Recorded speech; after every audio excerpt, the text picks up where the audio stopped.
ayer que esta es la clase sobre los epitelios y glándulas, o mejor dicho, la tercera parte de los epitelios. Entonces déjenme a mí cargar las diapositivas y comenzamos de una vez. Epitelios, parte, ok, aquí está. Omitiendo el pequeño detalle de ayer, vamos a hacer como si eso no hubiera sucedido. Y vamos a hacer hoy como si fuera una clase completamente nueva. Si es que la diapositiva decide abrir. Déjenme ver qué es lo que pasa ahora. Una chana guana. La vida, loco.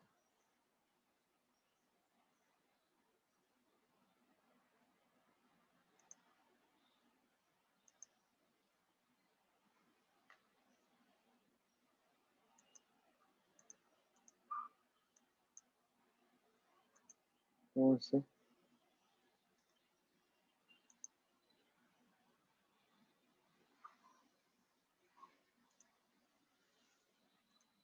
Y ahora sí. ¿Listo, perfecto? Ok. Vamos a lo que vinimos. Vamos a admitir lo que están en la sala de espera. Vamos de una vez. A ver. Hasta la pausa número 2. Ya, busco diapositiva. Papotón. Listo, ¿se ve la pantalla? Sí, profesor. Sí, profe. Perfecto, ¿no? Entonces, hasta el momento sobre los epitelios hemos descubierto varias cosas, ¿no? Y he escrito también su morfología, su función, sus estructuras, su polaridad. Y la última clase, casualmente, lo último que nosotros discutimos fue los epitelios de recubrimiento. Entonces, hoy vamos a ver la segunda o la otra clasificación de los epitelios que tiene que ver con la función esta de secreción o los epitelios que forman las glándulas. Entonces, hay epitelios, así como los que recubren, también hay otros epitelios que tienen la función de secretar cosas, macromoléculas, proteínas, carbohidratos, hormonas, tirelíneas. Bueno, esos epitelios que tienen la función de sintetizar estas sustancias y secretarlas también son conocidas como glándulas, ¿ok? ¿Y qué son estas cosas? Por ejemplo, las proteínas. La proteína la secreta el páncreas, pero la parte exocrina. Ahí secreta varias enzimas, la amilasa, la lipasa, la tripsina, el tripsinógeno, que nosotros conoceremos en su momento y usted conocerá en otras clases, que esas son las enzimas necesarias para la digestión de las comidas. O sea, cuando tú comes, tragas tu comida, llega al estómago y después llega al duodeno, ahí se secreta una hormona que se llama la secretina, que eso estimula la liberación de jugo pancreático gracias a las células centroacinares, que también conoceremos en su momento. Ese es un jugo que tiene bastante bicarbonato, que es para alcalinizar el jugo ácido que viene del estómago. ¿Okay? Y aparte de tener bicarbonato, también tiene esas enzimas, que es para comenzar o para asistir a la digestión. También tenemos glándulas que sintetizan lípidos, ¿no? Por ejemplo, estos son en la corteza adrenal de la glándula adrenal. Ahí está, por ejemplo, hay varias zonas que no voy a entrar en detalle, pero por lo menos ahí se sintetiza el cortisol. En la zona fasciculada también se sintetizan ciertas hormonas sexuales como los precursores de la testosterona y también los mineralocorticoides como la aldosterona, ¿ok? Y también las glándulas salivares donde se sintetizan complejos en los que encontramos glándulas y proteínas también, digo, carbohidratos y proteínas. Entonces sepan que las glándulas secretan un montón de cosas bastante diversas. Un segundito, ok, sigamos. Entonces, hay otro tipo de glándulas que secretan cosas más sencillas, por ejemplo, agua y electrolitos. Por lo general, estas glándulas son las glándulas sudoríparas, ¿no? Que en su momento conoceremos que son las glándulas crinas. Entonces, esta imagen que tenemos a la derecha es un intestino delgado teñido con un paz. De aquí se puede visualizar la morfología vellosa o las vellosidades del intestino delgado. Ya usted la conoce en las clases anteriores y ve lo que tiene rojito, magenta o fuchsia. Estas bolitas son, o estas estructuras saculares, son las células caliciformes. Tienen rosadito porque son paz positivas porque después están llenas de carbohidratos. Y en el borde o lo que recubre las vellosidades se ve un bordecito moradito también. Ese es el borde en cepillo que también es rico en carbohidratos o también rico en glicocálix. Entonces, esto que está aquí a la derecha, eso es el clásico epitelio cilíndrico pseudoestratificado con células caliciformes y y cilios, ¿ok? Y cilios, por estar leyendo acá. Y cilios, ¿ok? Epitelio cilíndrico pseudoestratificado con caliciformes y cilios. Ese es el clásico epitelio que nosotros encontramos en la vía aérea. Y usted sabe que ese epitelio no puede ser microvellosidad, porque siempre que yo les hablo de microvellosidad, son epitelios especializados en reabsorción. Y la vía aérea, el epitelio no reabsorbe, sino que ya les he hablado yo que agarra los desechos que vienen del aire y los bota en forma de moco, flema, etcétera, cosa que eso no se quede en nuestra vía aérea. Eso lo hace gracias a la secreción de las células caliciformes y a la acción locomotora de los microtúbulos de los cilios. Entonces, ¿dónde nosotros encontramos caliciformes? En la vía aérea superior, vía aérea inferior y también en el intestino, tanto en el intestino delgado como en el colon. Entonces, básicamente en lugares donde encontramos epitelio cilíndrico, ¿ok? El simple es el intestino y el pseudoestratificado es en la vía aérea. Entonces, por lo general encontramos en este tipo de epitelio estas células caliciformes, cuyo nombre en inglés son las goblet cells, ¿no? Ya para repetirla hasta el cansancio, tú la encuentras en vía respiratoria, intestinos, tanto delgado como colon. En estos sitios secretan moco lubricante que favorece el tránsito de cosas. Porque acuérdate que al final del día estas estructuras son tubulares, son tubos huecos que transportan cosas. En el caso del intestino, transporta la comida que nosotros estamos digiriendo. En el caso del colon, transporta lo que no se pudo digerir para poder deshacerlo como heces. Y en el caso de la vía aérea, transporta estos contaminantes que se mezclan con el moco para poder expectorarlo literalmente. Entonces, esto acá que es un PAS modificado que el libro lo pone, PAS PT, lo pongo aquí en este PT. No importa que sea, no importa que te resalta la arquitectura, o mejor dicho, te resalta la morfología de la célula caliciforme, ¿ok? Una cosa importante que se menciona más adelante en la clase, no sé si en alguna clase se menciona, probablemente sea esta, es que las caliciformes no es que sean blancas, ¿ok? Lo que pasa es que en la preparación histológica, gran parte de sus componentes se pierden y por eso es que no tiñen. Pero si la tiñes con una tinción de carbohidratos como el PAS u otra tinción de moco como el Alcian Blue o el Musicarmine, las vas a resaltar, pero con HY de rutina se pierden estos componentes. ¿Qué epitelio es este? Bueno, es difícil porque está muy de cerca, pero ves que tiene células cilíndricas de una sola capa. Es un epitelio cilíndrico simple con células caliciformes. Yo te puedo decir con este aumento, con seguridad, bien seguro, te puedo decir que es intestino. Ahora, si es intestino delgado o colon, eso sí no te lo puedo decir porque necesito ver la arquitectura, ¿ok? Pero es un epitelio cilíndrico simple. Y acá a la derecha, en esta ultraestructura, cuando yo digo ultraestructura, como dice aquí, ultrastructurales, esos son cuando son vistos con microscopía electrónica. Ves acá la célula caliciforme, la goblet, y ves su relación con la microvellosidad, ¿ok? Entonces, ves que tiene bastantes granulitos. Esos granulitos son los que contienen esa mucina que cuando se hidrata con el agua, se convierte en ese moco lubricante. Bien. Una cosa importante que nosotros tenemos que entender con respecto a las glándulas es que las glándulas se forman desde el periodo embrionario. Denme un segundo acá. El teléfono me está fallando con la pantalla, se prende, no se prende, fastidio total. Entre el teléfono, el internet. Estoy mal, muchachos, estoy mal. No mentira que voy a estar mal yo. Vainas que pasan. Las glándulas se forman desde nuestro periodo embrionario, ¿ok? Como usted lo ve aquí en la imagen. En un inicio tienes un epitelio que recubre, el que más te guste, ¿ok? Entonces, ese epitelio comienza a invaginarse, o sea, a meterse dentro del tejido conectivo que lo soporta. Eventualmente, esta porción del epitelio que se comenzó a meter, su parte más distal, o sea, lo de abajo, comienza a diferenciarse. Y esa diferenciación le va a dar a la célula su capacidad de secretar X, Y o Z cosa, ¿ok? Dependiendo de qué tipo de glándula sea. Lo importante es que hablando de las glándulas exocrinas, ¿ok? Las glándulas exocrinas siguen teniendo conexión de la porción secretora de la glándula con el epitelio de superficie gracias a un ducto que las conecta. Repito, hay conexión entre la porción secretora y el epitelio de superficie gracias a este ducto de acá. Eso es fundamental de la histología de las glándulas exocrinas, a diferencia de sus primas hermanas, que son las glándulas endocrinas.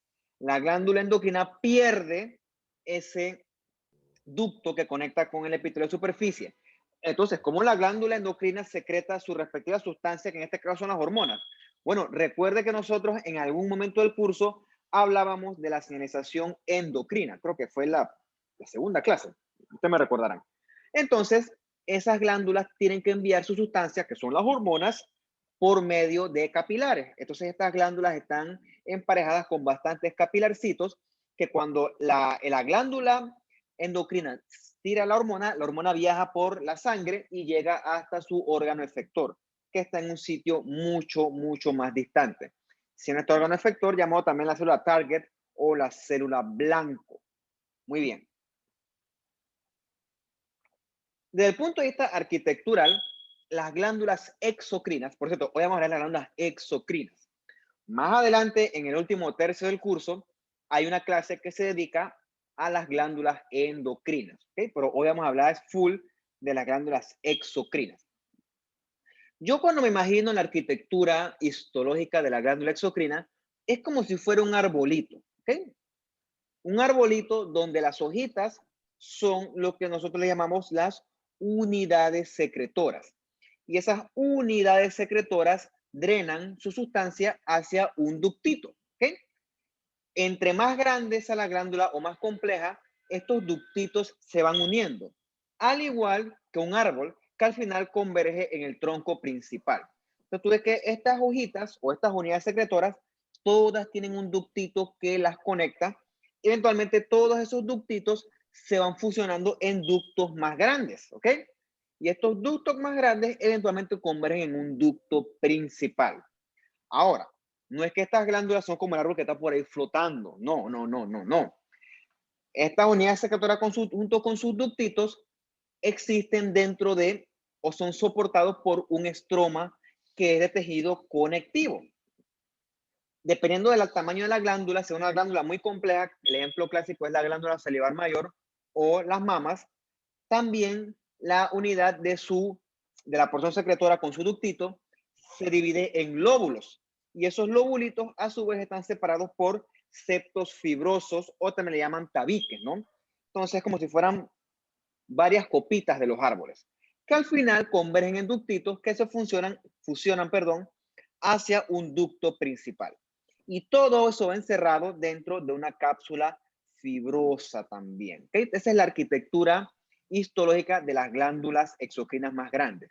El ejemplo clásico, como les dije, son las glándulas salivares mayores y la glándula mamaria también. Pero hay otras, ¿no? Hay otras que nosotros iremos conociendo a lo largo de este curso. Bien, las glándulas exocrinas las podemos clasificar en base al número de porciones secretoras o de ductos que nosotros encontremos. En un inicio tenemos glándulas exocrinas simples. ¿Qué quiere decir eso? Que tiene un solo ductito, ¿ok? O también tenemos las glándulas exocrinas compuestas que tienen ductos con 2 o más ramas. Eso lo vamos a ver más adelante. Eso es con respecto a cómo la clasificas en base al ducto, ¿ok? Pero también puedes clasificar a la glándula exocrina en base a la morfología de la porción secretora. Entonces tienes glándulas exocrinas con porciones secretoras tubulares, que son que parece como si fueran un tubo de ensayo. El ejemplo clásico de esta es la cripta de Lieberkühn. O hay unas que tienen una morfología enrollada como si fuera un coil, como un sacacorcho o el rabito de un puerco. El ejemplo clásico de estas son las glándulas ecrinas o las sudoríparas ecrinas. O también puedes tener glándulas exocrinas con una porción secretora con morfología acinar, ¿ok? Así bien redonda, como si fuera un saco, ¿ok? El ejemplo clásico de estas acinares son las glándulas sebáceas, como la que tenemos aquí a la derecha señalada con mi cursor. Basado en esto que yo les acabo de decir, encontramos varios tipos de combinaciones. Y cuando se combinan muchas, se les llama glándulas exocrinas compuestas, donde tú puedes tener más de un ducto y muchas porciones secretoras que pueden ser tubulares, acinares o, ¿por qué no?, túbulo-acinares. Entonces, para explicar la imagen de acá a la derecha, tenemos varias cosas. Esto es una piel, por cierto, ¿no? Tenemos aquí una glándula sebácea, cuya morfología es una glándula exocrina acinar, ¿ok? Acinar. Esto que está aquí es un pelo, un folículo piloso, lo mismo. Y esto que está acá son las glándulas sudoríparas ecrinas. Entonces, para recordar, el epitelio que las recubre o las reviste es un epitelio cúbico estratificado, ¿ok? Esto que está un poquito más hipercromático acá es el ductito de la glándula ecrina. ¿Okay? Ese es el ductito de ellas.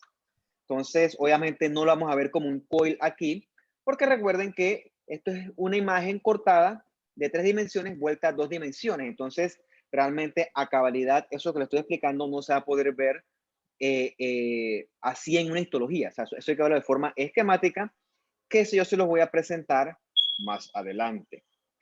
Bueno, esta imagen es del libro. Esquemáticamente les resume lo que nosotros hemos discutido hasta el momento. Por ejemplo, tenemos las glándulas simples, ¿no? Simple glands. O sea que los ductos no se ramifican. Entonces el ducto está aquí en amarillito. Un ductito, un ductito, un ductito, un ductito, un ductito. Entonces esas glándulas son glándulas simples porque tienen un solo ductito. Déjame revisar que se lo rapidito, si es que decide prender. Sí prendió, gracias. Entonces, por ejemplo, tienes esta glándula tubular, ¿ok? Donde ves que la porción secretora parece como un tubo de ensayo. Sencillita. El ejemplo clásico son las criptas de Lieberkühn que encontramos nosotros en el colon. Bien. Después tenemos esta que es con la porción ramificada, la porción secretora, pero sigue siendo tubular, ¿ves? ¿No? Igualita que la primera, pero con ramificación. El ejemplo clásico de estas son las glándulas del endometrio, las glándulas endometriales. Después tenemos esta glándula que es la coil, o la que parece así como un sacacorchos. ¿Lo ves, Katy? Ves que en tridimensional ves cómo le hace la vueltita, pero si es un corte histológico no se ve así perfecta. El ejemplo clásico son las glándulas sudoríparas. Tenemos estas glándulas simples que son acinares, que ves que es como más redondita, como con forma de saquito, la unidad secretora. Esas las encontramos en las glándulas mucosas de la uretra. Son unas glándulas que se llaman glándulas de Littré, con doble T. Si quieren, las pueden buscar, glándulas de Littré. Y después tenemos estas que son con muchas porciones o secretoras múltiples, ¿no? 1, 2, 3 o más, pero que igual terminan en acinar. El ejemplo clásico de esta, y es quizás por lejos el más conocido, más abundante, son las glándulas sebáceas, ¿ok? De la piel, obviamente. Entonces ven que partiendo de esto, un solo ductito. Pero entonces pueden haber varios ductitos, ¿no? ¿Ok? Más de uno, 3, quizás más. Estas son entonces las glándulas compuestas. Entonces en esta glándula compuesta tú tienes más de un ducto y tienes varias porciones secretoras, pero son tubulares, ¿ok? El ejemplo clásico de esto lo encuentras en la glándula de Brunner, que yo creo que ya se las había mencionado cuando hablamos de el intestino del duodeno, ¿no? Vamos a enseñárselas. Salimos de aquí y le pongo yo acá New Share y aquí será. Entonces pongo acá Histology Guide, a ver si sale. Sí salió. Vamos a buscar acá Slidebox, gastrointestinal.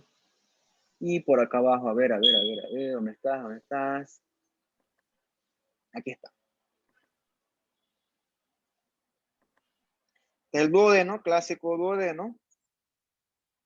Y entonces ves el epitelio que ya conocimos, epitelio cilíndrico simple con caliciformes y microbiosidades. Aquí un sucio porque el que le escaneó no le limpió la placa.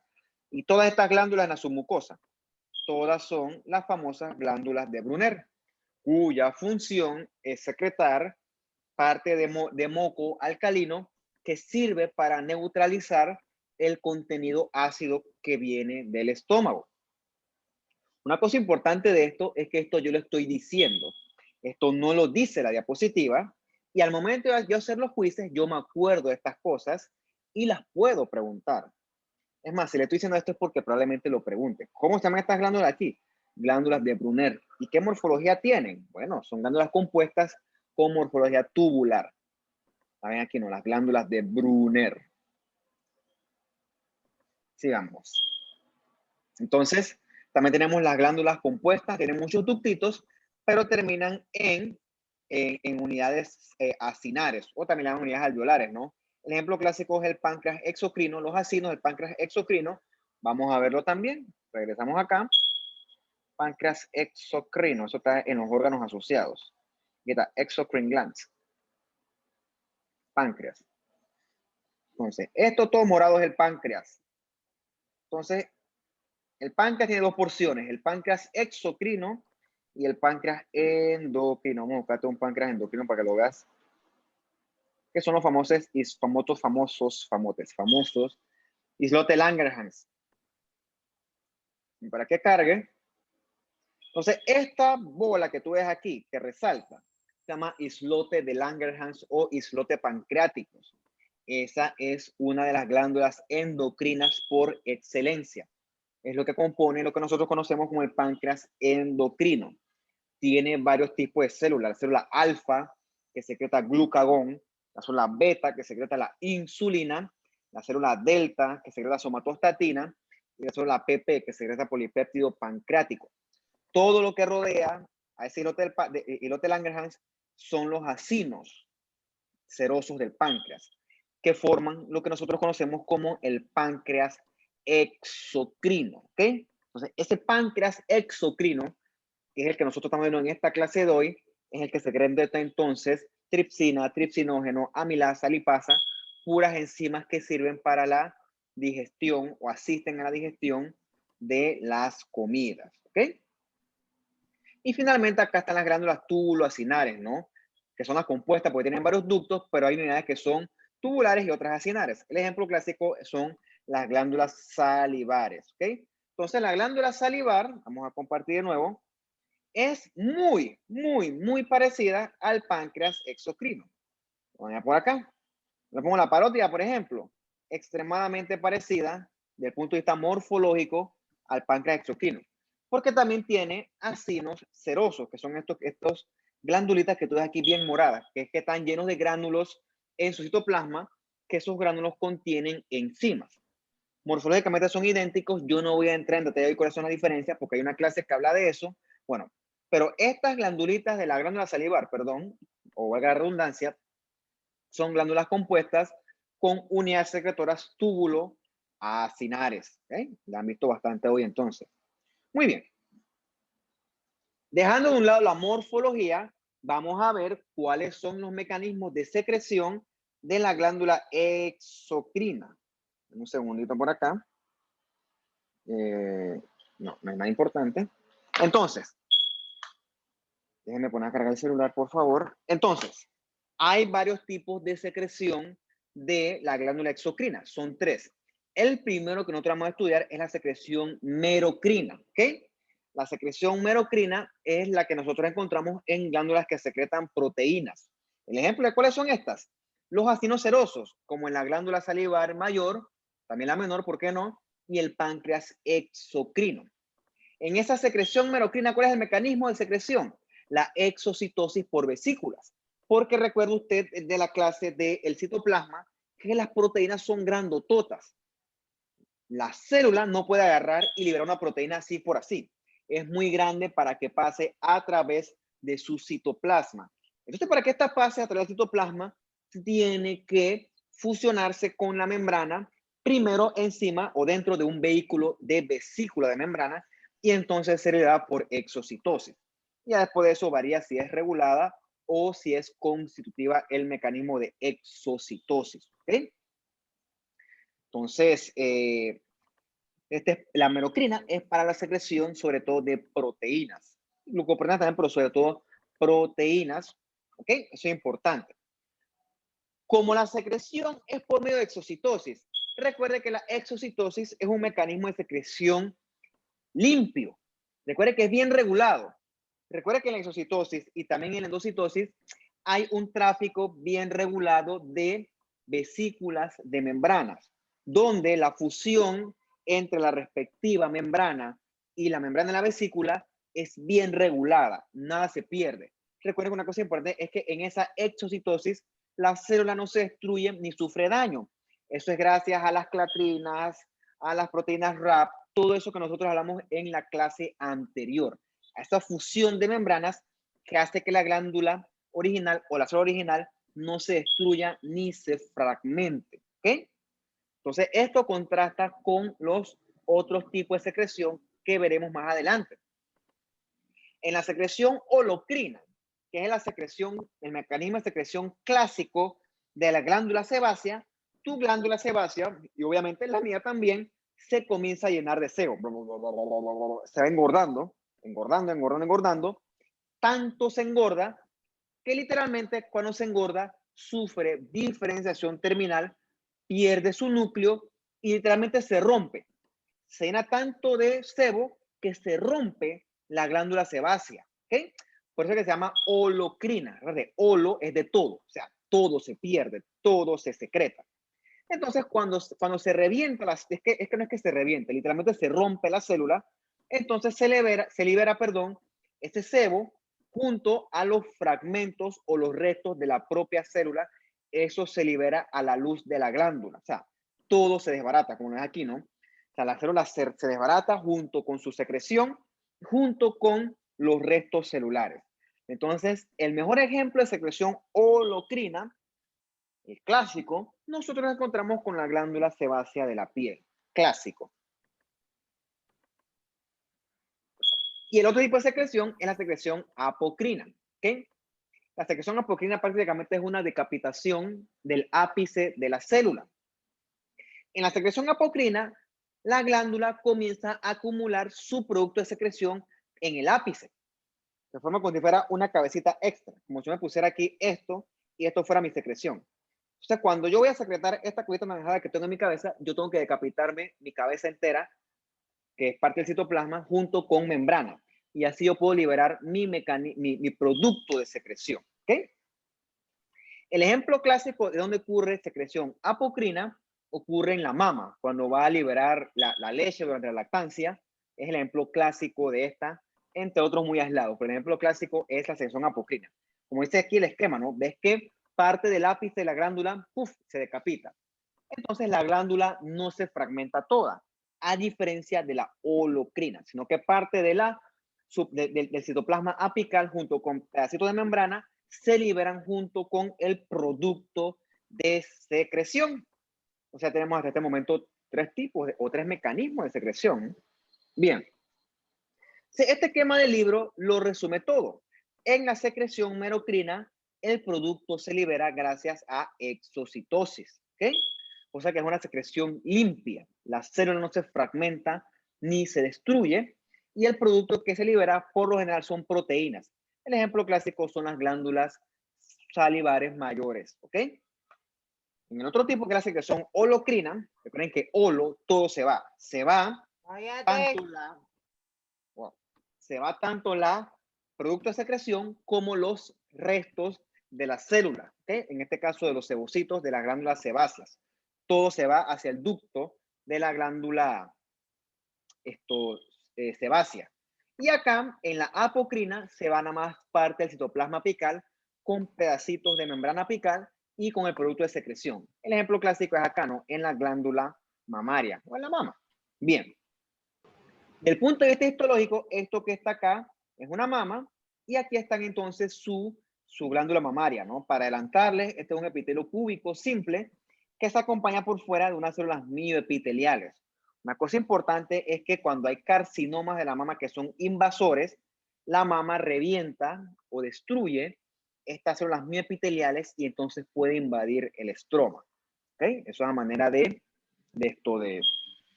cápsula de conocimiento. Entonces nosotros en patología, cuando tenemos dudas de si el carcinoma es in situ o invasor, le mandamos tinciones de inmunohistoquímica para identificar células mioepiteliales, porque no siempre son fáciles de ver en H&E. Recuerden, la tinción es para contrastar. Si yo no la veo, brother, le mando la inmuno, porque créanme que es muy distinto decir in situ que invasor o infiltrante. Entonces, y el pronóstico es muy diferente, por cierto. En el caso de los in situ, la resección, o sea, que al paciente le saquen el tumor, es suficiente. Pero si el tumor invadió, ya el mecanismo o el tratamiento es diferente. Hay que hacer estadiaje para ver si tiene metástasis con ganglios, hay que hacer el ganglio centinela. Muy, muy, muy diferente. Bueno, Eso era un paréntesis muy grande, porque lo que pasa es que pues, yo hablo poquito de la mama en histología, porque la mama forma parte de la clase de órganos reproductores femeninos. Esta clase sí es larga. Entonces yo siempre voy avanzando, avanzando, avanzando, y cuando llego a la mama son como 10 minutos y siempre me quedo corto. Eso debería corregirlo. Bueno, después veo Claudio. Eso es casi al final de la clase, por cierto, del curso. Bien. Ven ustedes en este epitelio, en esta glandulita, que sobresalen unas porciones apicales de las células. Bueno, estas porciones apicales son citoplasma con membranas y el producto de secreción. ¿Cuál es el producto de secreción? Es la leche, ¿ok? Es la leche de la glándula mamaria, ¿ok? Entonces, esto se libera gracias a mecanismos de secreción apocrina. Son lípidos más que todo, lípidos que conforman parte de esa leche, ¿ok? En contraste, esta imagen espantosa de una glándula sebácea, dice que acá HY, aquí esta es pura eosina, todo rosado, todo rojo y no enamorado. Increíble, increíble, fuera de serie.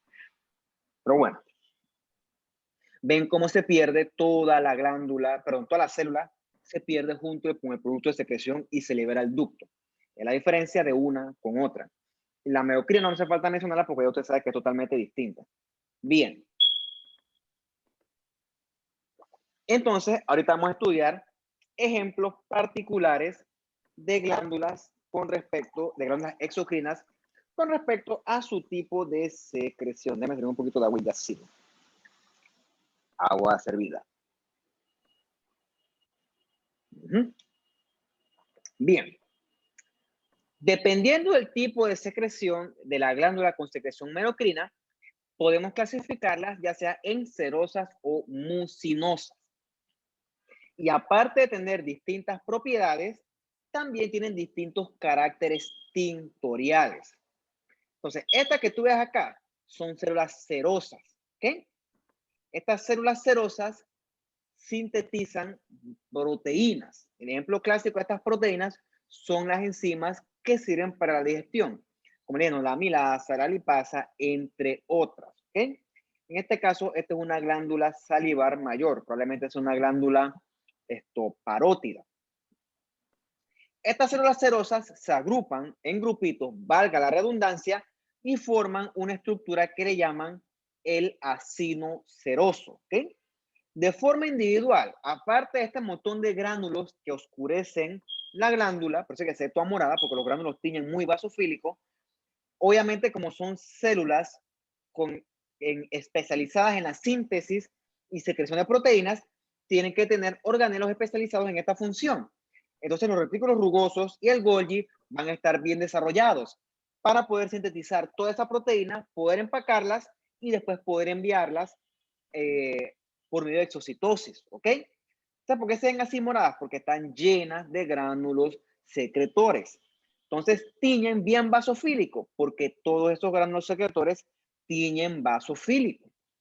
Solamente para volver a mencionarlo, ¿dónde encontramos entonces acinos serosos nosotros?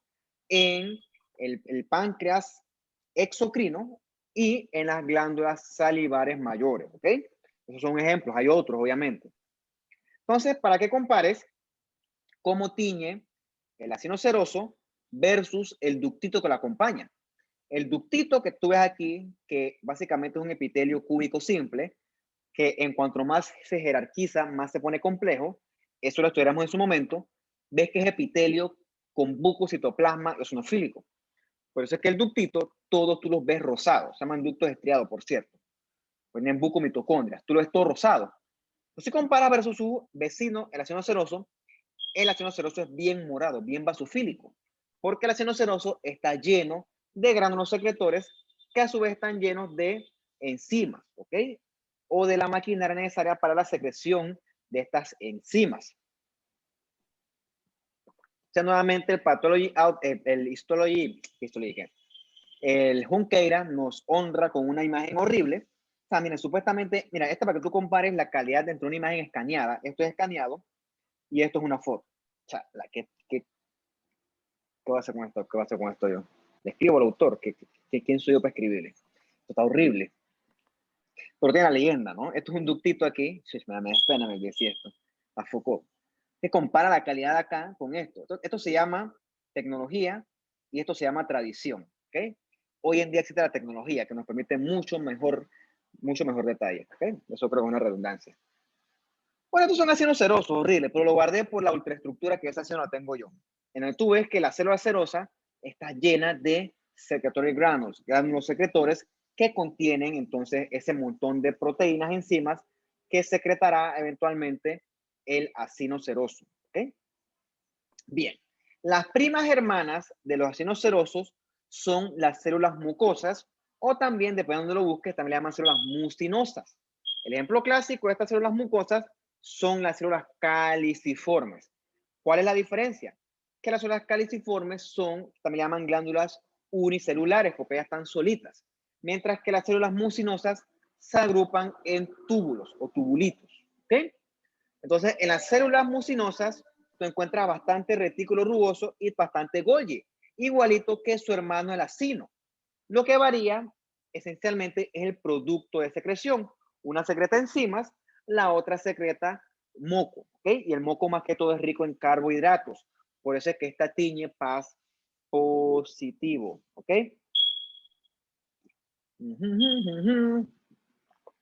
Entonces, aquí también hay muchos gránulos secretor, pero a diferencia del anterior, son carbohidratos, más que todo proteínas altamente glucosiladas, que en este caso le llamamos mucina, por eso le llamamos también células mucinosas, ¿ok?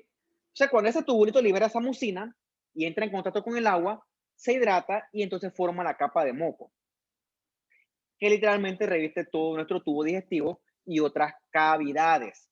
¿Qué ocurre? Esta mucina, por lo general, se pierde en la preparación histológica de rutina. ¿Okay? Rutinas H y E.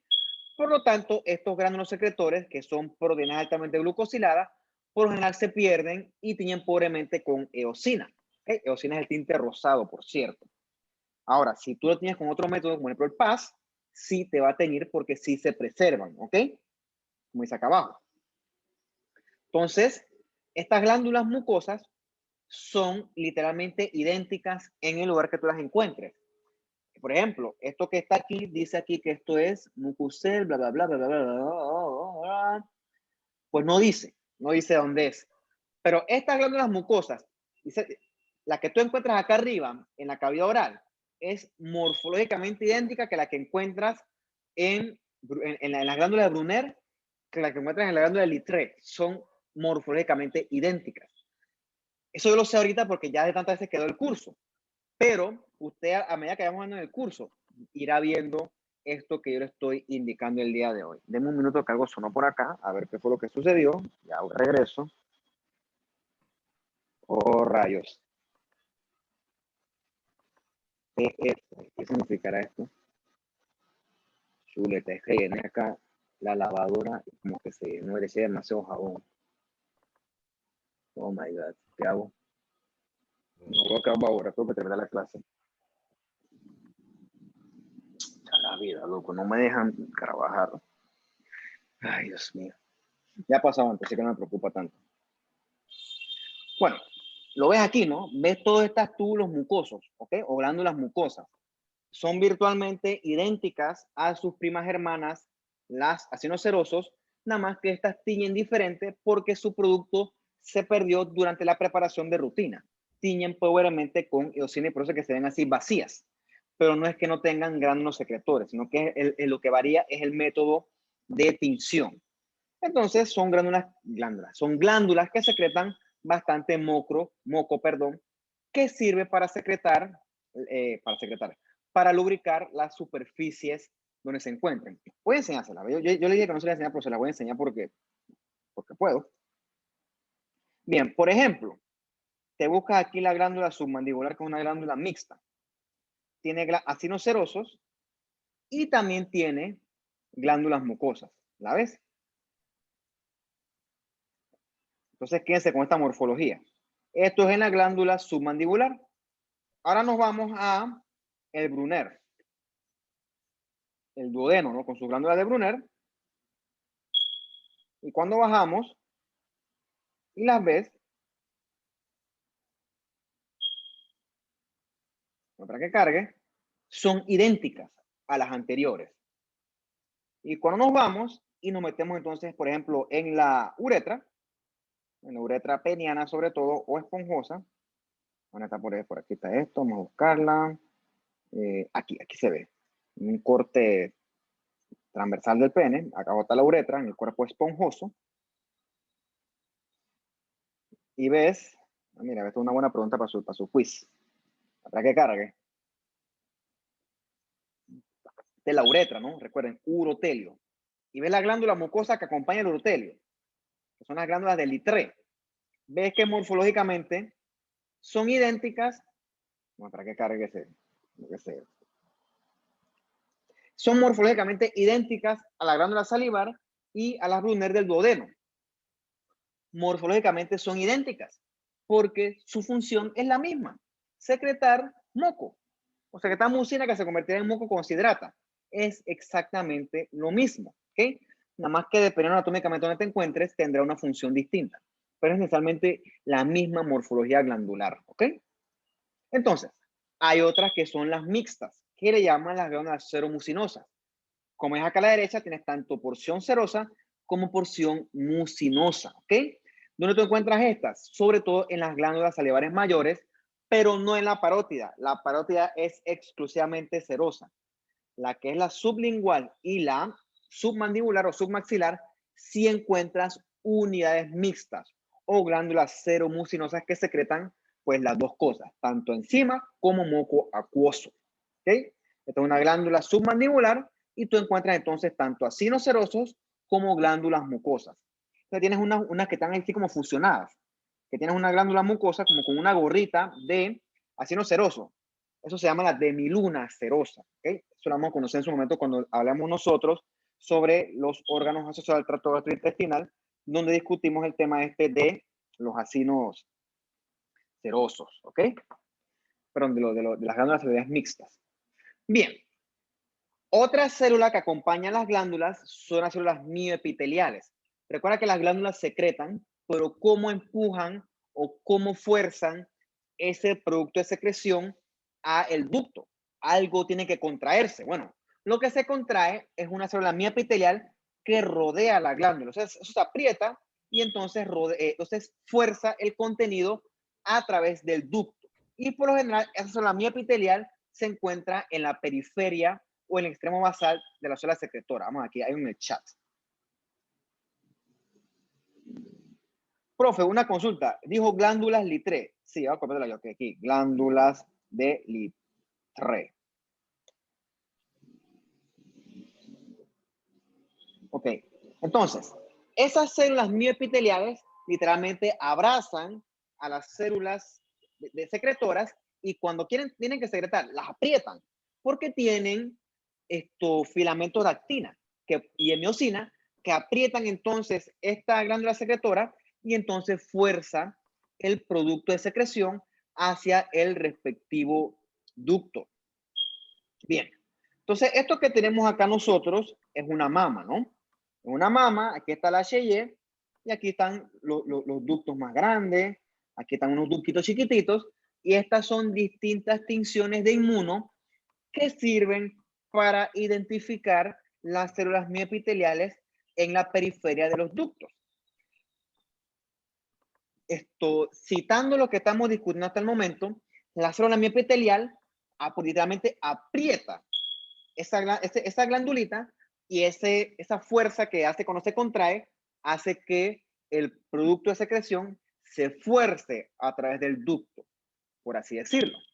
Entonces, fuera de su función fisiológica de contraerse, la célula mioepitelial también te indica si un tumor de la mama es in situ o es invasor. ¿Okay? La presencia de célula mioepitelial quiere decir que es in situ. ¿Okay? Pero cuando las pierdes, entonces el tumor ya es invasor. Entonces existen muchas tinciones de inmuno para poder detectar estas células mioepiteliales. En la P63, la actina de músculo liso, la actina específica de músculo.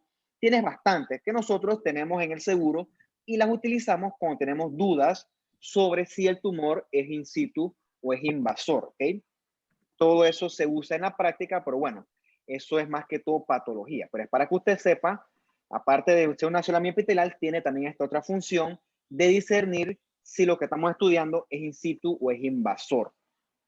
Bien, bueno, la glándula endocrina no la veremos aquí, ya usted sabe que no tiene ducto y obviamente tampoco célula epitelial y sintetizan hormonas. El ejemplo clásico es el islote de Langerhans que secreta hormonas, ¿no? Desde el páncreas, glucagón, insulina, somatostatina, entre otras. Eso lo conoceremos en su momento en su clase. Bien. Ahora otra cosa es el transporte a través del epitelio, porque recuerde que los epitelios son tejidos que revisten. Si revisten, quiere decir que rodean los órganos o los tejidos. Y entonces, si rodean los órganos o tejidos, quiere decir que forman una barrera a través de la cual pasan cosas o no pasan cosas. O sea, una barrera semipermeable. Entonces, gracias a los epitelios, se pueden pasar entre los tejidos o sus respectivas matrices, iones, agua, siguiendo siempre su respectivo gradiente de concentración o gradiente electroquímico. Usted sabe que puede que eso funcione a favor del gradiente sin el uso de ATP o en contra del gradiente con el uso de ATP. El ejemplo clásico de algo que se hace en contra del gradiente es la bomba de sodio y potasio. ¿Okay? En la bomba de sodio y potasio, estos respectivos iones van en contra de sus gradientes. Entonces recuerden, búsquese cuál es el ion intracelular y cuál es el ion extracelular, ¿ok? Más abundante respectivamente, para que tú entiendas cómo funciona la bomba de sodio y potasio. Entonces la bomba de sodio y potasio altera estas concentraciones electroquímicas y mantiene la célula excitable, desde el punto de vista electroquímico. Si esto no ocurriera, la membrana pierde su excitabilidad y entonces no se puede alcanzar el potencial de acción. Y sin el potencial de acción, por ejemplo, su corazón no pudiera latir, el mío tampoco, o nuestras neuronas no pueden hacer sinapsis, ¿ok? Eso es como si tú agarraras un aparato eléctrico y lo desconectas, ¿ok? No sirve. Entonces, tienes que mantener los gradientes electroquímicos gracias a las bombas para que exista excitabilidad. ¿Quién está peleando? Con curiosidad.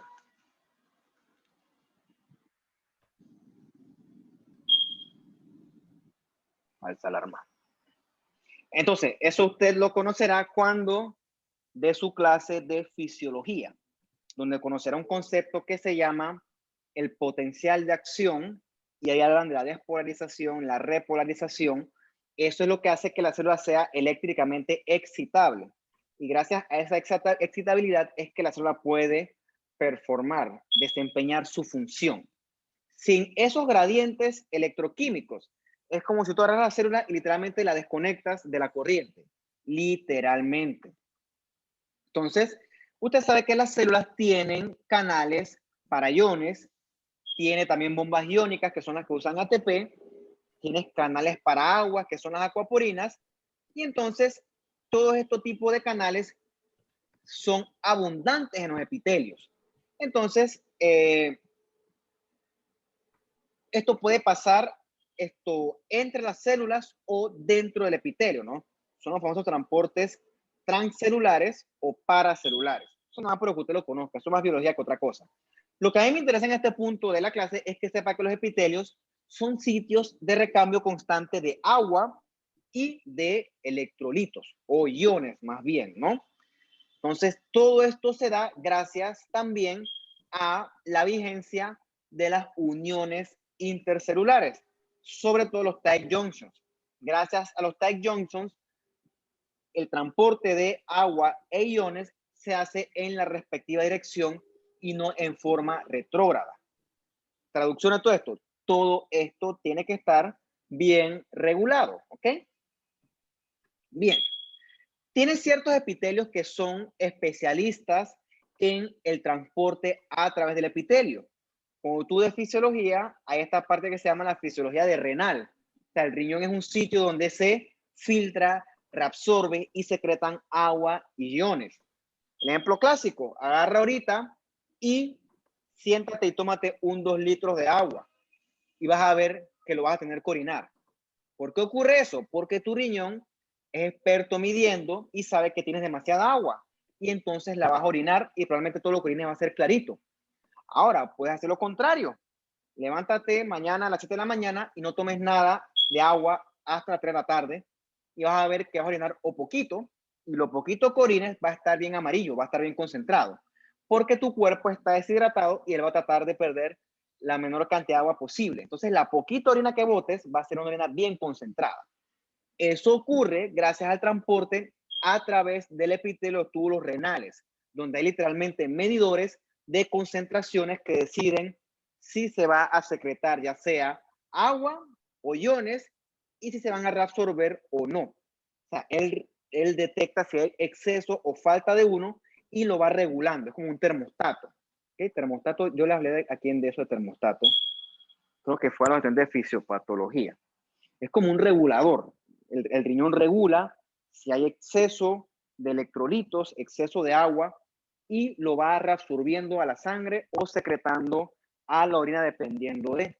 Es un concepto que tú conocerás con más calma cuando des la fisiología renal, que es bien complicada. La verdad es que yo nunca entendí esa clase. Para mí la fisiología es bien complicada. Lo que pasa es que la fisiología es dinámica y yo como patólogo tengo una mentalidad estática. O sea, yo veo las cosas en 2 dimensiones o menos.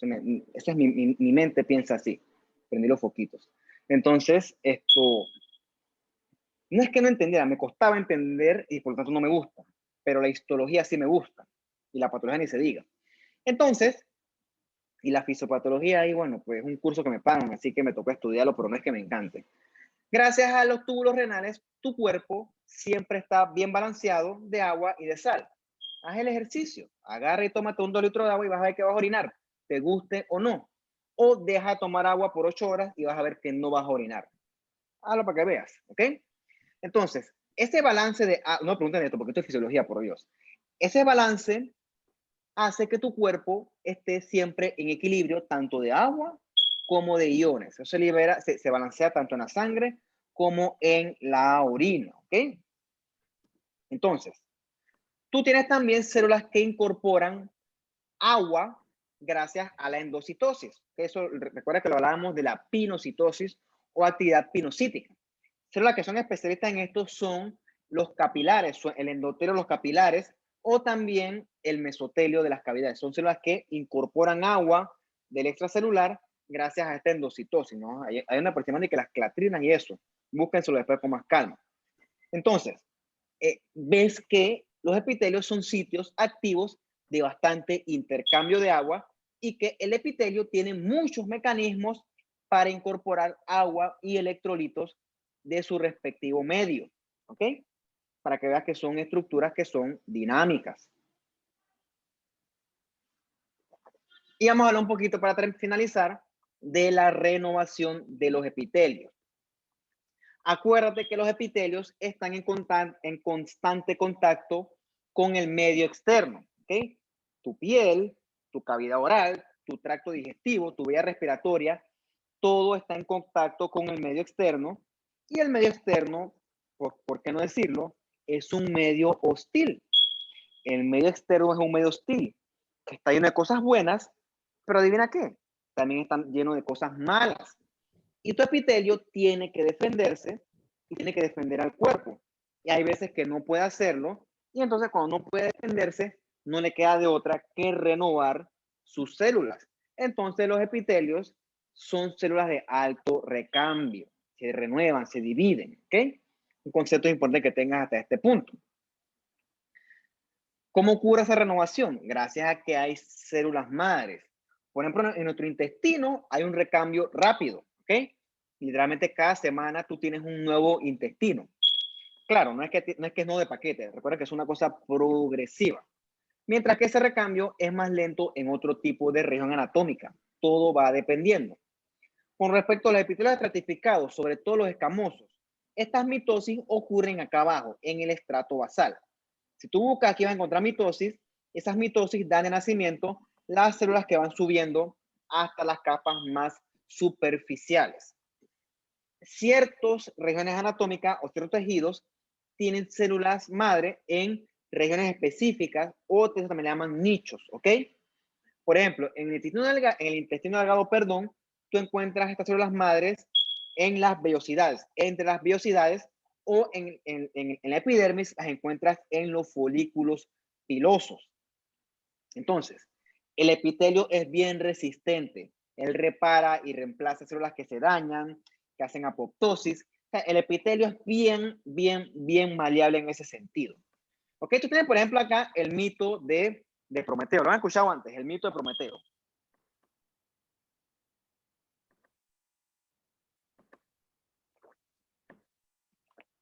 Y se lo pregunto porque una vez un estudiante me dijo que sí lo conoció.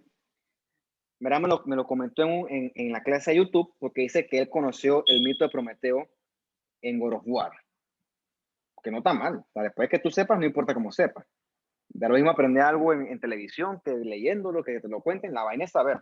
Bien. Prometeo le regaló el fuego a los humanos. El fuego era un privilegio de los dioses. Y sabes que los dioses están acá arriba y los humanos están debajo de la suela de los zapatos. O sea, literalmente los humanos somos organismos de menor categoría. Entonces, no tenemos derecho al fuego. Entonces, Prometeo hizo algo, no sé si Prometeo era un semidios, buscan en curiosidad. Prometeo quiso cooperar con los humanos y entonces le regaló a los humanos el fuego. Y los dioses se dieron cuenta. O sea, aparentemente en ese tiempo de la mitología griega, ir en contra de los dioses era lo peor que tú podías hacer. Tú podías matar, violar, robar, lo que te ocurra. Pero ir en contra de los dioses era el peor pecado que alguien podía cometer. Entonces Prometeo, a ir en contra de los dioses, cometió un pecado imperdonable. Y los dioses lo castigaron. ¿Cuál fue el castigo de él? Lo encadenaron a una roca, le hicieron una incisión en el hipocondrio derecho, donde está el hígado, y lo condenaron a que todos los días iba a venir un águila y se iba a comer parte de su hígado. Y durante la noche, el hígado se iba a regenerar e iba a volver a crecer. Y durante el día, el águila regresaba y se comía el hígado, y durante la noche, el hígado vuelve y le crecía. Este es el mito de Prometeo. ¿Qué es lo importante de la mitología, más que creer que esto fue verdad o no? ¿Cómo caraste los griegos sabían en ese entonces que el hígado se regeneraba? Entonces, los científicos griegos en su momento se dieron cuenta que el hígado se regeneraba y le inventaron un respectivo mito. ¿Qué ocurre? En situaciones o en circunstancias normales, el hígado no tiene por qué regenerarse. ¿Ok? No es normal ver mitosis en un hígado estructuralmente sano. Perdón. Entonces, un hígado que sufre daño agudo. Póngase que un hígado que sufre una hepatitis aguda, parte del hígado va a morir por necrosis. Y entonces el hígado remanente, o sea, el que está sano, va a comenzar a hacer mitosis y regenerar el hígado que está sufrido o que murió. Eso se ha demostrado y eso ocurre gracias al reclutamiento de hepatocitos para que hagan mitosis, ¿ok? Porque cuando hay esta lesión, se secretan factores de crecimiento que estimulan a la división celular de los hepatocitos. Lo mismo ocurre con, por ejemplo, si usted tiene un tumor en el hígado, ¿no? Usted no, el paciente tiene un tumor en el hígado, al paciente le hacen una resección de ese tumor y literalmente el hígado que quedó remanente sin lesión comienza a dividirse y literalmente repobla todo el hígado ese que fue removido quirúrgicamente. O sea, lo que llama la atención con el hígado es que al cabo del tiempo, el tejido hepático que se regeneró es virtualmente idéntico a como si no hubiera pasado nada. O sea, por así decirte, la reconstrucción es limpia, es limpiecita. Entonces, esto es una cosa que llama mucho la atención del hígado y te habla de lo maleable que es el cuerpo y de lo inteligente que es. Entonces, eso, de algún modo, los griegos en su momento lo descubrieron y lo ejemplificaron bastante bien en el mito de Prometeo, ¿no? Súper interesante esto. Bien. Ya para terminar con esta parte de los epitelios, una pequeña introducción para ustedes, ¿no? Porque cuando en patología hay una clase entera, un capítulo entero del Robbins, que se llama la nomenclatura del cáncer, ¿ok? Los cánceres, esos que tienen todos esos nombres rimbombantes, esos nombres vienen de un sitio. Entonces, es un poquito complejo. Después con la práctica se hace fácil, pero tiene su razón de ser. Como está hablando de los epitelios, tengo una aplicación en la nariz, Dios mío. Como está hablando de los epitelios, usted sabe que en los epitelios hay neoplasias, ya sea benignas o malignas. Eso fue una pregunta de algún momento de la vida. Las neoplasias no todas son malignas. Hay neoplasias benignas y neoplasias que son malignas, que pueden surgir de las células epiteliales. El tumor maligno que viene del epitelio se llama carcinoma, ¿ok? Y al tumor maligno que viene de las glándulas, que también son epitelios, se le llama adenocarcinomas. Según la estadística del libro, que es un libro gringo, los adenocarcinomas son los tumores malignos más comunes del adulto después de los 45 años. En Panamá son comunes, no, pero no sé si son los más comunes. Tendría que fijarme en la estadística que maneja el oncológico, ¿ok? Entonces, antes de que una célula se transforme a neoplásica maligna, eso no ocurre de un día para otro. Tiene que haber transformación progresiva, que eso más o menos es lo que nosotros hayamos discutido cuando hablamos en algún momento de la vida de los papanicolaos. Entonces, antes de que algo sea neoplásico per se... ¡Cállate! ¿Pero por qué? Si estás en la casa, ¿por qué me mandan a callar? No, voy a hacer como si no hubiera escuchado eso. Antes de que la célula se transforme en maligna per se, tienen que ocurrir cambios, ¿no? O sea que esos cambios se llaman displasia. Dis de mal, plasia de crecimiento, mal crecimiento. Eso es lo que se detecta en los PAPs y también se detecta en las pruebas de tamizaje, por ejemplo, las endoscopías y colonoscopías, ¿okay? De manera que se pueda detectar un cáncer antes de que se vuelva maligno per se o invada per se, ¿no? Entonces, eso se detecta gracias a las pruebas de tamizaje. Y tenemos también otro concepto que usted ya conoce, ¿no? La metaplasia, que es la transformación de un tipo de tejido maduro a otro tipo de tejido maduro. El ejemplo más clásico ocurre con de epitelio a epitelio, pero también aplica para otros tejidos. Hay metaplasias óseas, metaplasias cartilaginosas, aplica para otros tipos de tejidos. O sea, aquí a la derecha hay un tumor constituido de células epiteliales.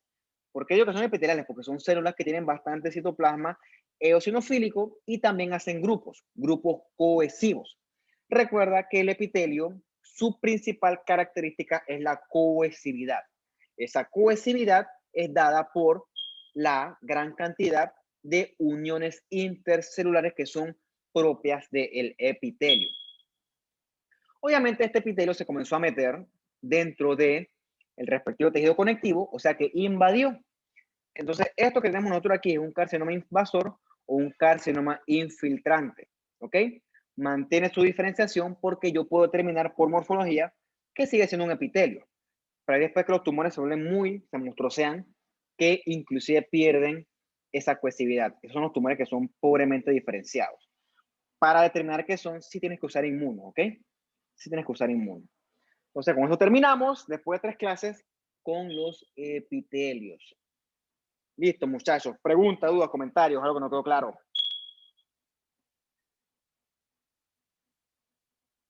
Profesor, ¿usted está en Navidad? En Navidad, no, ¿por qué? Porque tiene Por lucecitas poquito. acá. Sí. ¿Y sabes cuánto me costó poner eso para quitarlo? Eso me costó mucho ponerlo para quitarlo. Así que no lo voy a quitar, lo siento. Solicitud denegada. ¿Qué más? Ah, en parte que me gusta, tan bonito. Tan chévere, ¿no? Sí. No me sé que tan feo. A mí un pretty. Sí están bonitos, profe. Gracias. Y ahorran buco, Luz. Profesor, una consulta. Eso lo poquito. No. ¿Las espinillas entrarían dentro de algún mecanismo de secreción holocrina o apocrina? Ya te digo. Las espinillas, vamos a buscar la imagen. Vamos a buscar mejor una imagen del Study Guide. Skin, la piel. Las espinillas, que también son conocidas cuando salen de control como acné. Déjame poner la foto primero antes de hablar para no desviarnos. Busca piel de la cara. ¿Ok? Skin. Scalp está bien.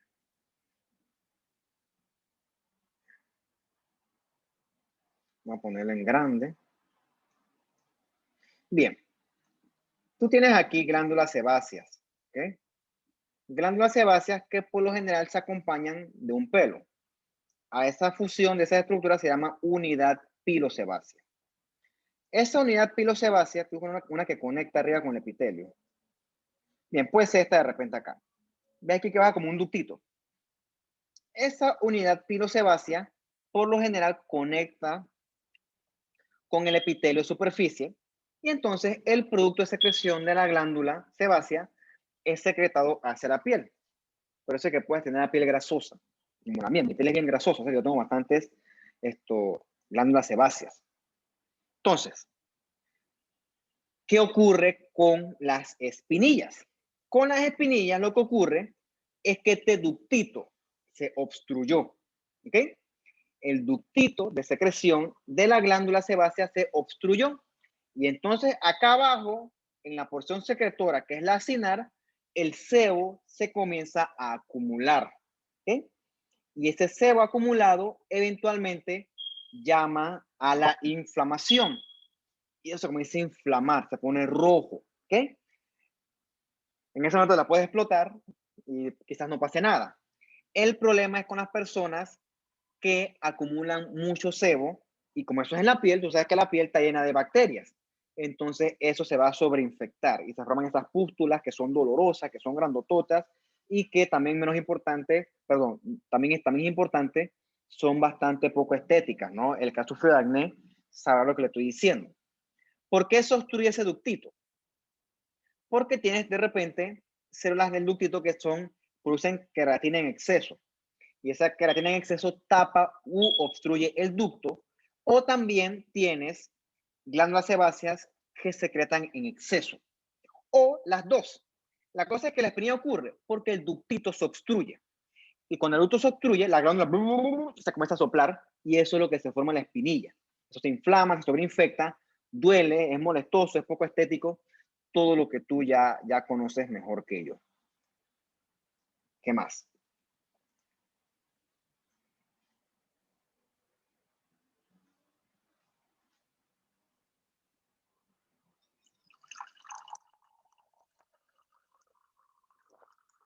Bueno, de más está decirle que lo que vimos en la clase anterior y esta viene en su quiz de mañana. Así que tienen bastantillo para estudiar. La clase del tejido conectivo la comencé a revisar hoy. Así que será que mañana me levanto temprano, la termino de revisar y trato de mandársela lo más temprano posible. O sea, no se crean que yo estas cosas no. Yo antes de hacer la clase tengo que estudiarla y revisar y ponerla lo más bonita posible. Así que no crean que esto es de que fácil, ¿no? Para tratar de proveerles a ustedes un material de la mejor calidad posible. ¿Qué más, muchachos? ¿Dudas, preguntas, comentarios? Consulta. Dime. ¿Para el quiz de mañana también vienen solo imágenes como el quiz anterior o viene algo de teoría? No, los quizzes yo pongo imágenes, ¿ok? Imágenes, full imágenes. Teoría yo la dejo para el parcial. ¿Por qué? Ah, Porque te decir por qué. Y no te sientas aludida, ninguno de ustedes. Cuando es teoría es fácil copiarte, ¿ok? Esa es la desventaja de la modalidad virtual, que es fácil copiarse y la verdad yo no voy a evitar eso. ¿Por qué? Porque yo me copiaría. Si yo fuera estudiante, yo me copiaría. Las vainas hay que decirlas como son. De eso yo estoy en el curso de docente superior y yo me copio. Yo me copio porque es que me da tanta pereza estudiar eso. No hablemos de eso, que ese tema me frustra. Entonces, yo necesito que de alguna forma ustedes aprendan a ver, aprendan a identificar. Y la única forma que yo puedo hacer eso es que ustedes vean imágenes en los quizzes, ¿ok? No les puedo poner imágenes en el parcial, porque en los parciales yo pongo por lo menos 60 preguntas. Y si yo les pongo a ustedes 60 imágenes, aparte que me demoro 3 siglos haciendo el examen, hay veces que es muy pesado y no carga. Entonces, lo que me ha resultado a mí es ponerle quizzes de 10 preguntitas aproximadamente con 10 imágenes y así usted algo aprende a ver. ¿Ok? Así que los quizzes son full imágenes. ¿Ok? Si yo les pregunto un quiz teoría es porque me quedé sin inspiración. Que eso es raro que ocurra porque por general eso me inspira, ¿no? Y más con este grupo, que este grupo participa, eso me motiva. Así que no, imágenes. ¿Por qué no le gustan las imágenes? No, solamente quería estar clara de cómo vendría mañana el quiz. Vale, son imágenes. Profe, una sugerencia. ¿Usted cree que podría señalar bien lo que usted quiere que nosotros identifiquemos en las imágenes? Porque a veces Claro. usted decía en el quiz anterior que identificáramos algo, identificábamos una cosa y era lo que usted no quería, y entonces para evitar Eso esa pasó fue con confusión. pero mira, eso, yo me voy a quedar con este clavo, lo siento. Vamos para acá. Edmodo.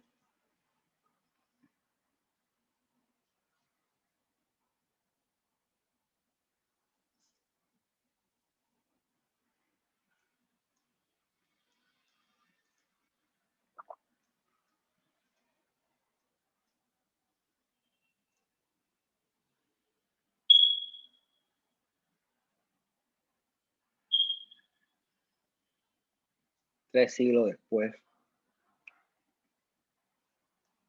Se parece a mi internet. Es que tengo muchos aparatos conectados. Yo creo que el Zoom jala buco conexión. Bueno, esperaremos, pues. A ver, ¿cuál es el curso de ustedes? 2021-71.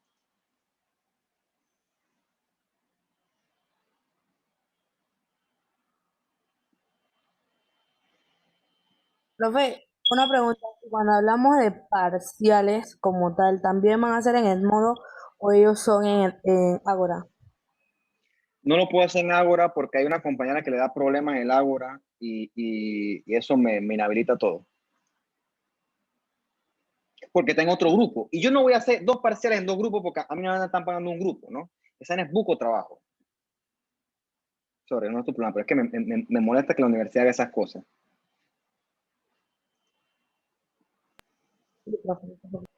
Que yo a mí me pagan por dar clases, me pagan por saber histología, no me pagan por saber usar Ágora o Moodle. Entonces yo tengo que perder mi tiempo, en vez de perder mi tiempo estudiando histología y preparando una clase de calidad, tengo que perder mi tiempo buscando qué es la clase estándar, qué es una rúbrica, qué es la financiación de un curso. ¿Para qué me tocaste ese tema? Bien, dice aquí, ¿qué fase del ciclo celular ves en el centro de la imagen? Ok, yo sé que yo no se la señalé, pero aquí nada más hay una fase del ciclo celular visible. Todas las otras células no tienen ninguna célula en el ciclo celular. Solamente está la del centro. Y dice por acá, lo mismo. Aquí solamente la del centro está en ciclo celular. Solamente la del centro. O sea que si hubiera otra mitosis por acá, yo te lo digo, ahí sí metí la pata.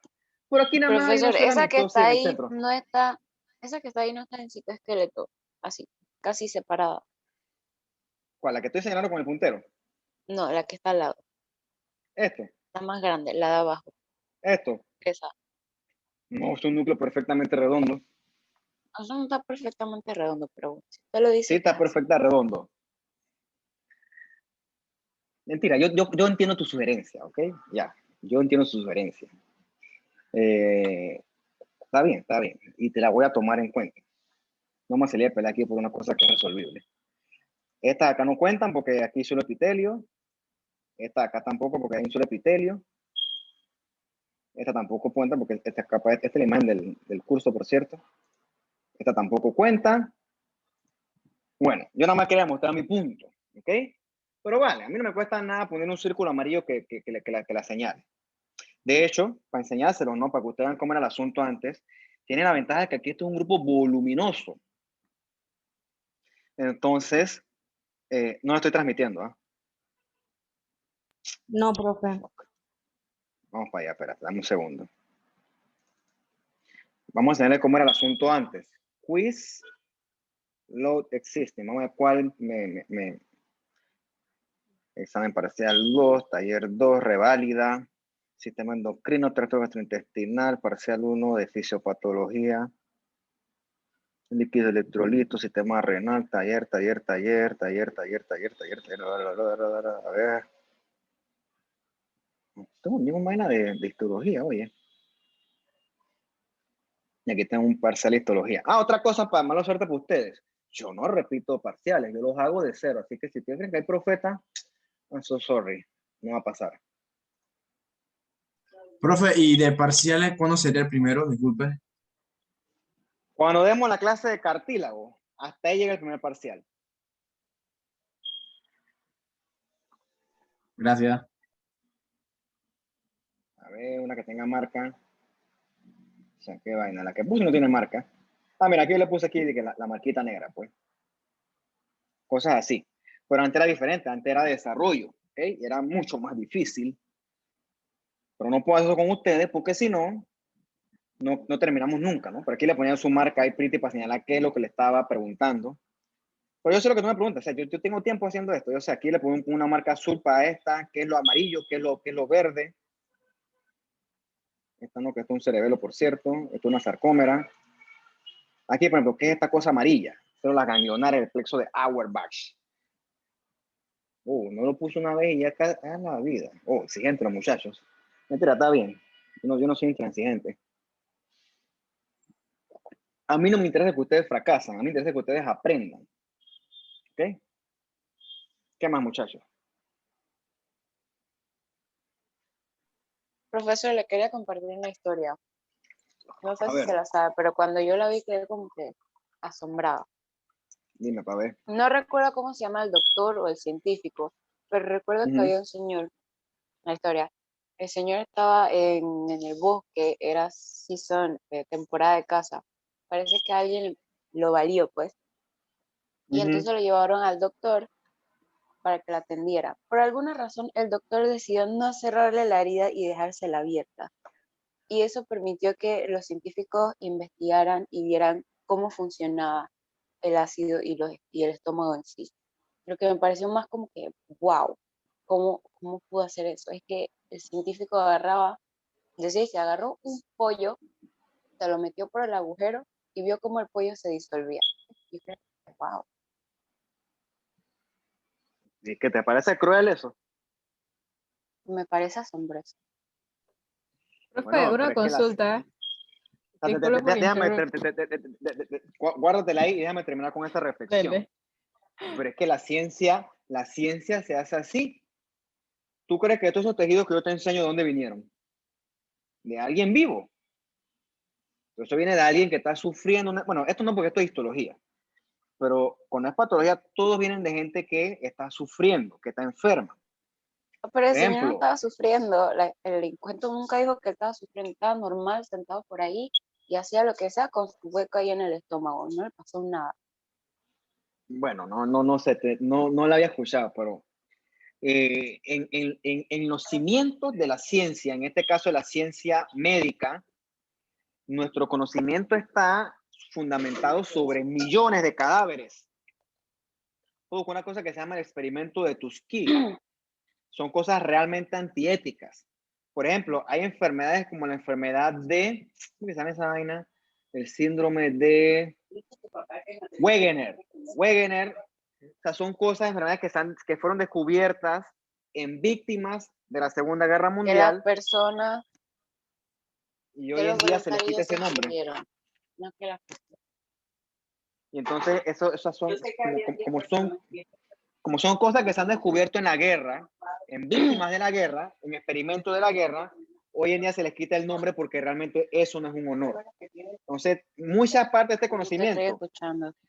es fundamentado en víctimas o en gente con experimentos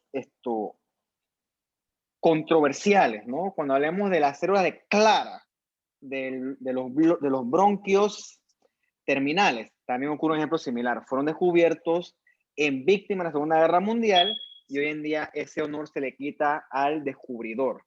Entonces, la medicina tiene mucho que ver con esto. Durante la guerra se descubren muchas cosas. Gracias a la ética se descubren muchas cosas. Tira línea, ¿no? Eso se llama historia de la medicina. Es como lo que está ocurriendo ahorita, ¿no? Ahorita tú vas a ver qué gente se beneficia de la vacuna Pfizer, qué gente se beneficia de la AstraZeneca, cuáles van a vivir, cuánto van a vivir, cuáles hacen efectos secundarios y lamentablemente cuáles van a morir. Eso se llama experimentar. Por eso es que para experimentar tú necesitas pasar por un comité de bioética, que gracias a los, se llama algo de Helsinki, tiene sus parámetros bien establecidos. Pero la ciencia es así. La única forma de saber la ciencia es experimentando, ¿ok? Por eso me parece ridículo a mí la propaganda es el conejito. ¿Y qué quiere que experimenten en humanos? Para eso nosotros somos organismos de orden superior. Y que, ay, no, pobrecito el animalito que experimentan medicamentos en él. ¿Y qué quiere que le experimenten en qué? Que se muera la gente. Y hay gente que es como que, o sea, esta generación da pena, brother. Dan pena. ¿Qué les pasa a usted? ¿Usted cree que la medicina usted no puede? ¿Creen que la medicina se fundamentó en bases tan débiles? O sea, ay, no, pues no le hagas eso al animalito. ¿Y cómo promovemos los medicamentos? ¿Cómo demostramos que son útiles o no? Entonces, la gente muy tonta cree que la ciencia nació de invento de la gente. No. Y a este paso nosotros vamos rumbo a una segunda época de oscurantismo, porque ya la gente dejó de creer en la ciencia. Aparentemente ahora los pseudocientíficos son los que mandan. O sea, es como yo hablo con Iliana. Hay gente hablando peste de la AstraZeneca, ahora saben de que es una trombosis, que es un trombo. ¿Cuándo te importa esa vaina a ti? Pero bueno, ese es el poder de la red social, donde ahora la gente que controla páginas virales son los científicos. Gente que no sabe ni siquiera citar una bibliografía son los voceros de la ciencia. Profe, ¿y usted qué opina sobre la vacuna? ¿Qué opina sobre la vacuna? Que tiene efectos secundarios como todo. ¿Ok? Como todo. Eso de la gente hoy en día opina sobre la vacuna si sí o si no. O sea que el día de mañana que tú vayas a un hospital, tú no puedes, tu familiar va a un hospital, hay que poner un antibiótico, hay que preguntarte, ay señor, ¿puedo ponerle ese antibiótico? Y si respondes no, que te vas a morir, pues. O sea, hacia allá vamos nosotros. Hacia allá vamos nosotros, porque aquí la gente que no sabe nada de ciencia anda opinando y peor que eso, tiene derecho a opinar. Tú no me vas a mí opinando sobre los materiales que están hechos estos muros o sobre si la pintura es de calidad. Yo no soy albañil, ni ingeniero, ni arquitecto, yo soy médico. Es más, soy patólogo, yo opino sobre mi propia área. Pero todo el mundo quiere opinar ahora de medicina. Hay gente que no sabe ni siquiera, se nota que no saben absolutamente nada y de biología de secundaria, quieren opinar de vacunas, AstraZeneca y de cuestión de trombos, Iván. Tan es pena, loco.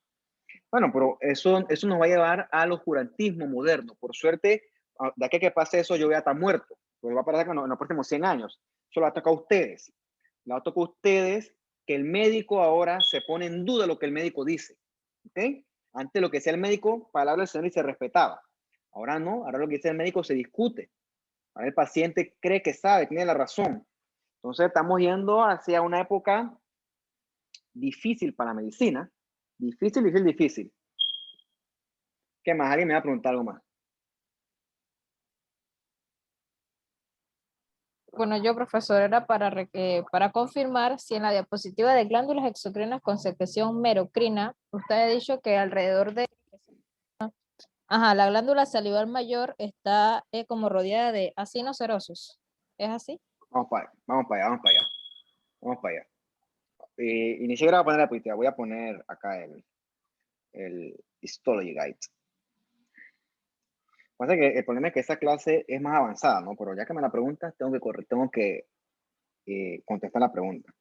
Esa es mi culpa por estar hablando cosas que no tengo que hablar, pero bueno, qué carajo, aquí hay que hablar de todo. Bien, hay 3 glándulas salivares mayores, ¿ok? Está la parótida, está la sublingual y está la submandibular. Como dice aquí, la parótida es completamente serosa, solo acinos serosos. Mientras que la submandibular y la sublingual tiene mezclas de glándulas. Vamos a buscar una parótida para que la veas. En la parótida todo lo que tú vas a encontrar es acinos serosos, moradito. Lo blanco es grasa, por cierto. Acinos serosos. Después cuando tengas tiempo te pasas en tu casa en esto. Mientras que en la glándula submandibular tú vas a encontrar acinos serosos y glándulas mucosas. Y ves que hay unas que se fusionan. Que cargue. Ves que tienes aquí una glándula mucosa que está rodeada por un acino seroso. Bien, esa unidad mixta, donde la glándula mucosa es rodeada por acino seroso, se llama la demiluna serosa.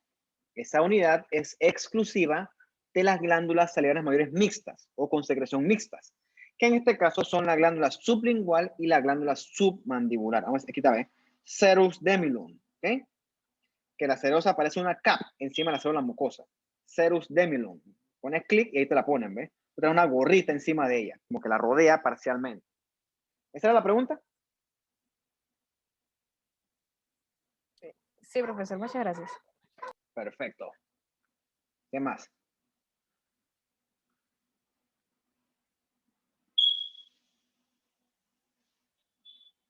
Bueno, ya son las 7, muchachos, ¿no? Entonces los dejo para que hagan estudiar, cenar, lo que quieran hacer. Pues entonces cuídense, cualquier cosa me preguntan al chat y entonces nos veremos, mañana. Wow. Mañana pues. Hasta mañana, pues cuídense. Vale, profesor. Chao, chao, chao. Chao, chao, hasta luego, hasta luego, hasta luego, hasta luego. Chao, profe.